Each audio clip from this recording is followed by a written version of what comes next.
राजा साहब अपनी दोनों बेटियों को विदा करके अपने काम में लग गए, परंतु रानी के दिमाग में तो राजकुमार बहुत ही खटक रहा था। वह चाह रही थी कि वे किसी भी हालत में इस राजकुमार को अपने पास में नहीं रहने देगी।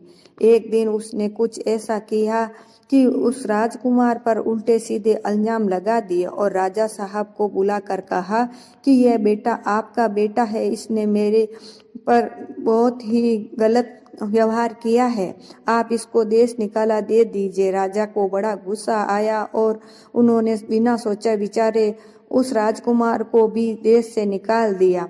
वह राजकुमार चलता चलता एक कुम्हार और कुमारी के घर में रहने लगा और उधर रानी काफी दिन होने के बाद में राजा साहब से कहने लगी कि आप अपनी दोनों बेटियों को वापस नहीं लेकर आओगे क्या?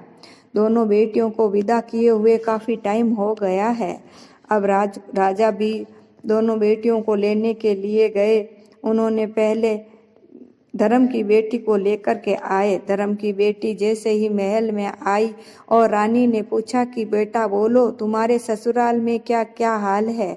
तो वह धर्म की बेटी बोलने लगी कि माँ उस पूछो ही मत, ससुराल में तो सारे लोग मेरे को ताने पर ताने दे रहे हैं, बोल रहे हैं कि तुम्हारे माँ बाप ने तो कुछ नहीं दिया, इतना बड़ा राजा है, उन्होंने फटे पुराने कपड़े बक्से में डाल दिए और पीली कंकर पत्थर उन्होंने माटे में भर रखा है।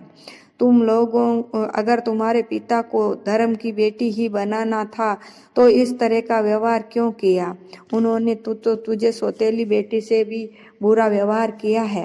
वह बहुत ही रोने लगी। अब रानी सोचने लगी ऐसा कैसे हो गया? मैंने तो कंकर पत्थर उस राजकुमारी के बक्से में डाले थे और फटे पुराने कपड़े राजकुमारी के डाले थे, ये तुम्हारे कैसे चले गए? पर कोई ना, हम राजकुमारी को भी वापस घर बुलाते हैं।